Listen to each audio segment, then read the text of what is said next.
Hello everyone, Assalamu alaikum and welcome back to my English learning video. Today I'm gonna give you 5 important tips that can make you sense to learn English speaking easily at home. English শেখার পদ্ধতি শুরু করাটা আপনাদের কাছে অনেক কঠিন হতে পারে, কিন্তু সময়, শ্রম এবং সঠিক কর্মপদ্ধতি আপনাকে অনেক দূর নিয়ে যেতে পারে।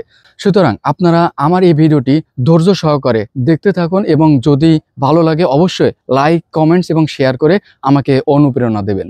মূল পয়েন্টে যাওয়ার আগে আমি আপনাদেরকে কিছু কথা বলে নিতে চাই। আমার এই 5টা টিপস আপনাদের কাছে ভেরি সিম্পল মনে হতে পারে, কিন্তু it will work magically, but you will be amazed at your progress. So keep learning without thinking any hesitation. So let's get in. First thing first is vocabulary. Vocabulary is the foundation of learning any new language. আমরা vocabulary জানার জন্য specific কোনো বই follow করব না। আমরা জানি Facebook এবং YouTube are widely used across the globe. সুতরাং এই দুটি সোশ্যাল প্ল্যাটফর্মকে আমরা এমনভাবে ব্যবহার করব যেন যখন আমরা ফেসবুক অথবা ইউটিউবে ঢুকবো আমাদের সামনে সবসময় আমাদের পছন্দের ইংলিশ কোনো আর্টিকেল সামনে চলে আসে। ইভেন এই আর্টিকেলটা আপনি অর্থ সহকারে পড়বেন। যে আননোন ওয়ার্ডগুলো পাবেন এই ওয়ার্ডগুলো আপনি খাতায় নোট ডাউন করে রাখবেন অথবা স্ক্রিনশট করে রাখবেন যেন পরবর্তীতে এটা আপনি রিভিউ করতে পারেন।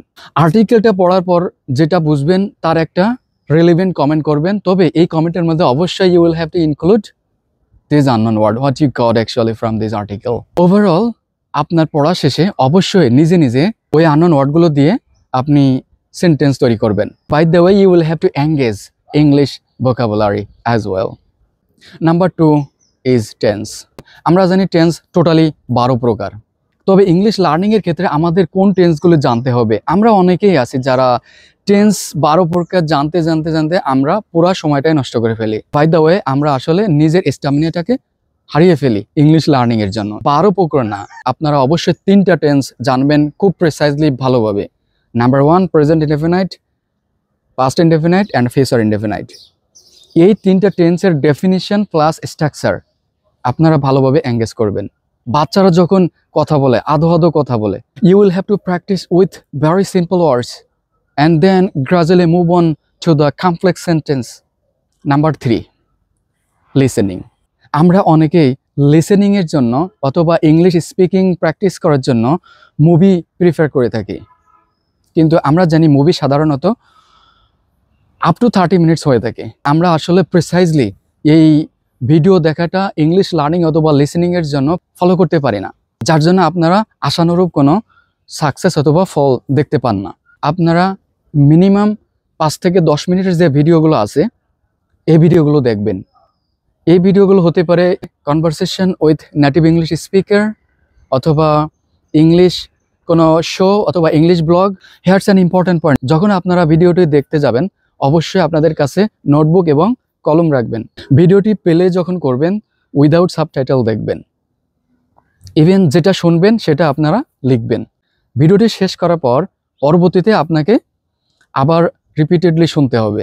সেকেন্ড টাইম যখন শুনবেন তখন অবশ্যই অ্যাকচুয়াল যে ট্রান্সক্রিপশন আছে ইভেন আপনি যেটা লিখছেন এই দুইটার সাথে মিলাবেন। যদি আপনি কোনো পার্থক্য খুঁজে পান অবশ্যই যেখানে পার্থক্য অথবা ভুল হয়েছে সাথে সাথে আবার রিপিটেডলি ওটা শুনবেন। এভাবে করে লিসেনিংটা এঙ্গেজ করার চেষ্টা করবেন। And by the way, you will have to engage listening skills as well. Number 4, talk yourself, narrate your days, thoughts and plans. Speak out loud. And moreover, importantly, আপনারা আরেকটি কাজ করবেন, সেটা হচ্ছে নিজেকে নিজেই চ্যালেঞ্জ করবেন। 5 মিনিট অথবা 10 মিনিট ক্যামেরার সামনে দাঁড়িয়ে কথা বলবেন এবং সেটা রেকর্ড করবেন। পরবর্তীতে এটা আপনি শুনবেন, ভুলগুলো খোঁজার চেষ্টা করবেন, এই ভুলগুলো নিয়ে আপনি কাজ করবেন। And by the way, you will have to remove the shyness, materiality, whatever. Make yourself easy. Number 5.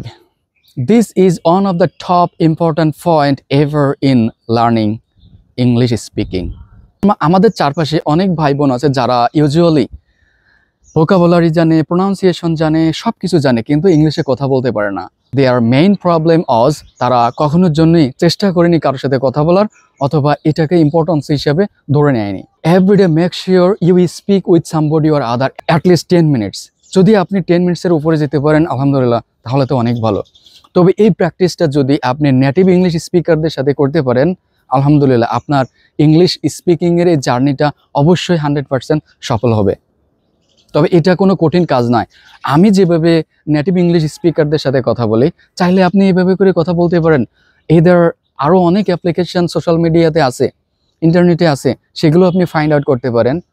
আর যদি আপনি আমার মতো কথা বলতে চান, তাহলে আমার এই ভিডিওতে কমেন্ট করে জানাবেন। I have found another application which is very incredible for learning English. So I am trying to be more educated about this application, and then I'm gonna give you that link. Okay, no worry, I'm here always for yours guys. So that's all of my 5 important points. I think আপনারা যদি এই পয়েন্টগুলো প্রত্যেক দিনই ভালোভাবে practice করতে পারেন, I can guarantee you আপনি অবশ্যই ইংলিশ শিখবেন। ফাইনালি কিছু কথা আপনাদেরকে বলতে হবে। ইংলিশ লার্নিং এর জন্য আপনারা কখনোর জন্যই সময় সিলেক্ট করবেন না। This is the best enemy for years guys, যে আমি 2 মাস 3 মাস অথবা 4 মাসের ভিতরে ইংলিশ শিখব। আমি আপনাদেরকে আমাকে দিয়ে উদাহরণ দেই। When I started learning English speaking, usually I didn't know English speaking would be a big importance for my future. I didn't know exactly. Trust me, I didn't know that. I didn't learn English regarding of importance of learning English. আমি শুধুমাত্র শিখেছিলাম আমার ওই best ফ্রেন্ডের জন্য American, আমাকে শিখতে হবে, that's it. Nothing else I didn't have in myself. And now how this skill is playing in my life. Remember, every little things can make you a big difference, guys. So আপনারা কখনোর জন্য সময় select করবেন না। আপনি যতটুকুনি শিখবেন ভবিষ্যতে এটা আপনাকে অবশ্যই কাজে দিবে ভাই, এটার কোনো ভুল নাই। ধরেন আপনি 2 মান্থ সিলেক্ট করলেন যে 2 মান্থের মধ্যে আমাকে ইংলিশ শিখতে হবে, আপনি আশানুরূপ প্রোগ্রেস দেখতে পাচ্ছেন না। So your stamina will be reduced, and by the way you will be astray middle of this journey. সুতরাং জাস্ট রিমেম্বার, আমাকে ইংলিশ শিখতে হবে। Now and then one thing you will put in yourself, আমাকে English শিখতে হবে। Finally set a schedule for practising English speaking. Even 30 minutes can make you big difference over the time. Assalamu alaikum warahmatullahi wabarakatuh.